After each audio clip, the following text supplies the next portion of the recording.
Welcome everyone to a casted game for Zerospace, and today spawning in the northwest corner of the map playing in green, we've got Stardust playing as the Protectorate faction, and his opponent in the southeast playing in red. We've got two blunts and an AWP also playing as the Protectorate faction.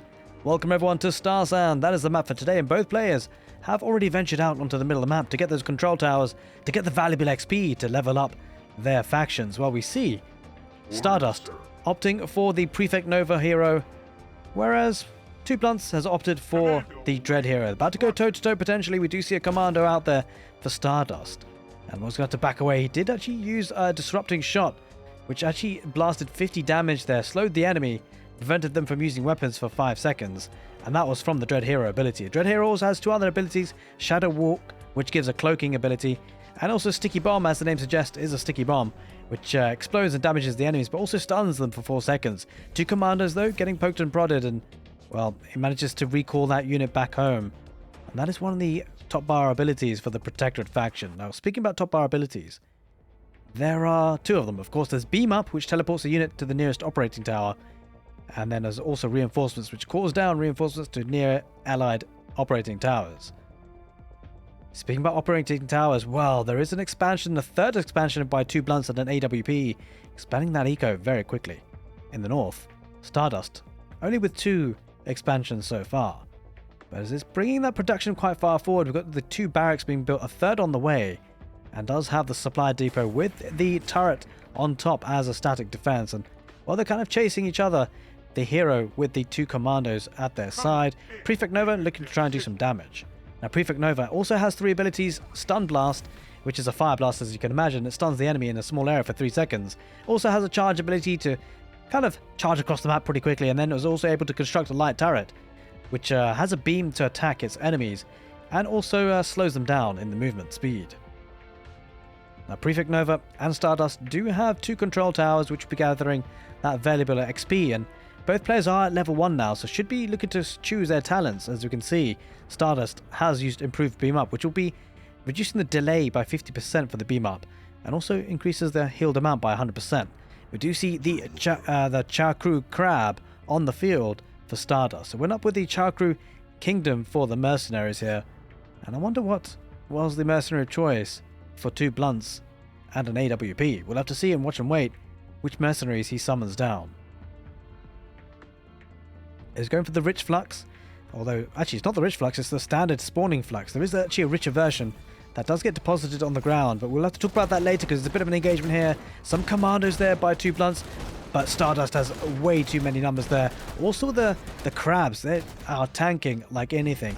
Also actually has a bastion, which certainly helps, and take a look at that. The hero dies there for Two Blunts. He has to back away, and I'm afraid that was a bad engagement. Stardust with early lead, but bear in mind he's only got 2 expansions, so he will be behind on economy, but what he is behind on economy, he's making up for it in military numbers, and that little bit of victory there certainly putting him in good position. He's got a great supply there, Stardust, 58 out of 60 versus the 20 for Two Blunts. He's got all 3 control towers as well, so this is a good position. That third base expansion was perhaps a little bit greedy there for Two Blunts. We'll have to see if he can make it count and bring his way back into the game. Is now looking to invest in some advanced factories. Has got the regular factory as well, so looking to be getting some tanks, possibly, maybe an Avenger or 2. Love to see those. They could do pretty well against infantry, so hopefully that could be the counter for him to get a foothold back into the game. But take a look at that, a lot of crabs on the field. Making the most of the mercenaries here is Stardust. Bastion on the field as well. Going to be camping on the top of that hill. Maybe looking to put a pressure on sooner or later. There's an Avenger, which has a great voice line, by the way. Take a look at that. There's a Scottish guy. Just point me at him. Avengers receiving. Absolutely love it. Now, the attention to the detail in Zerospace is actually fantastic. Now, this is a game that's technically an alpha, would you believe? I mean, it's quite incredible to think that, considering how well developed and how polished it looks. It's absolutely phenomenal.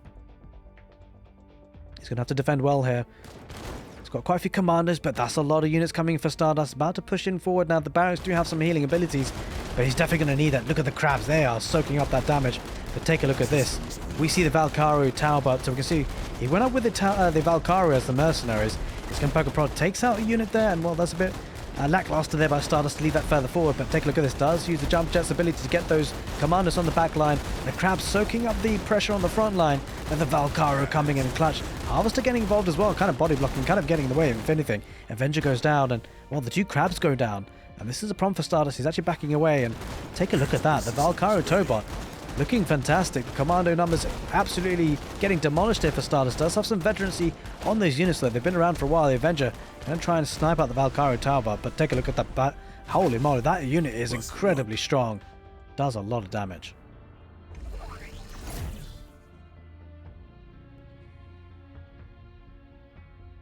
Now, some more information about the Valkaru Tobot. Is a heavily ranged walker which can pull the units towards itself, and we saw it in action just now. Going to be neutralizing that control tower in the south, and this is where that fourth core base expansion could be a little bit brutal if two blunts can get it. He's already got 3 so far. He's got a strong economy, and taking a good engagement like that might look to be a bit more greedy. Having said that, Stardust has a lot of military. 68 supply versus 30. Two blunts is kind of struggling on military production. Move. But this was a great investment, I gotta say. The HP on that unit is incredible. It has killed 5 units so far. Needs to build up some numbers here. Two blunts. He needs more military numbers pumped out. Bear in mind, he is looking to get some strikers now, so opting for the more kind of advanced units. Does now have 4 core bases.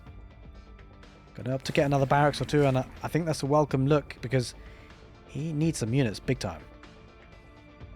He's looking to get the control tower once again, and that's allowing Stardust to get a lot of talents. Take a look at this. He's going to get heavy focus, which means that heavy units take less damage by 3, and then it also has light armor. Now, Two Blunts doesn't actually have his talents toggled and selected. He's already got level 2, but doesn't actually have any of the talents chosen. Bit of an omission on his part. But the addition of the striker was very nice. It's catching up a little bit on supply now, 60 versus 78, and that's courtesy of the stronger economy, of course. But take a look at this army, pretty scary in the middle. Does have a striker of his own, especially with the Crabs. Could be looking to push further forward, and well, the Prefect Nova going to be leading the Stardust army, you feel, and maybe looking to poke and prod. Might actually take that Harvester caught up a little bit out there in the wilderness, and well, he's going to back away. He should keep it alive. It's pretty tanky in the end, but take a look at that. The Valkaru Tobot taking out units very quickly. Striker not really deploying very well. Does go to the back line, so good micro view. There is a heavy juggernaut though that's demolishing those units. The Crabs go down. It's mostly infantry units that remains. There is a striker on the back line there for Stardust, but I'm not so sure it's going to be enough. That Tobot tanking. Oh, it's got to be careful not to lose it though. It's an expensive unit, and does have a striker, 2 of them in fact. Two blunts. He's got to be careful because these are premium units. He's going to try and micro that juggernaut back home, but this could be a strong push by Stardust heading forward with the Crab.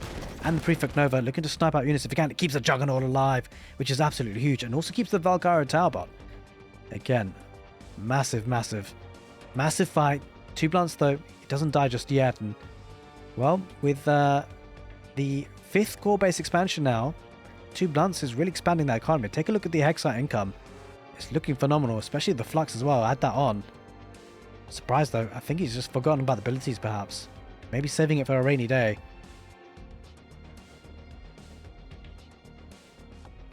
Looking to get another Juggernaut and another Striker. This is starting to become a very scary army there for Two Blunts. Gotta say, I love the look of the Juggernaut. I would also like to say that if you guys have been enjoying the casted games on the channel recently, make sure you do subscribe to the channel for everything related to Stormgate. And more importantly, maybe consider subscribing to the official Zerospace channel as well on YouTube. Because of course, they'll have some great content, no doubt about that as well. That army number is starting to build up. Two blunts. He came back from a seemingly, I guess, vulnerable position. Now coming back with the highly teched units. Stardust still committing to the infantry line somewhat. And that could hold him back. Does have a couple of bastions, which will be nice for the splash damage. Oh, take a look at this now. We see an Atlas on the field. And that's going to be scary.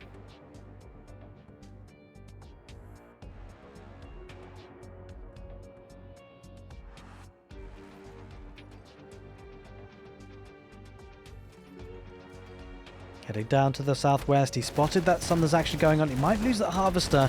He probably will, he does. And he's going to look to decap that control tower. He does decap it. Wait, does he decap it yet? I don't think he did decap it there because he's going to take the fight anyway, but take a look at this. There comes the airstrike top bar ability, ultimate ability, and he takes out 2 as well. Must have some airstrips back at home there, Stardust. That changed the fight entirely. And another one takes out those 2. I think those are strikers. In any case, he lost a lot on the back line. He does lose a Valkaru Tobot as well, and he lost everything. Stardust coming in with the huge ultimate abilities, and that's what you get when you get that power coming in. Absolutely huge.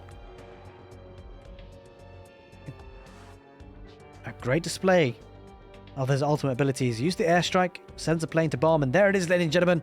Apparently I won, but no, it isn't. It is actually Stardust that wins the game. 2 blunts taps out. Hope you guys enjoyed the castle game. Take care, and see you next time.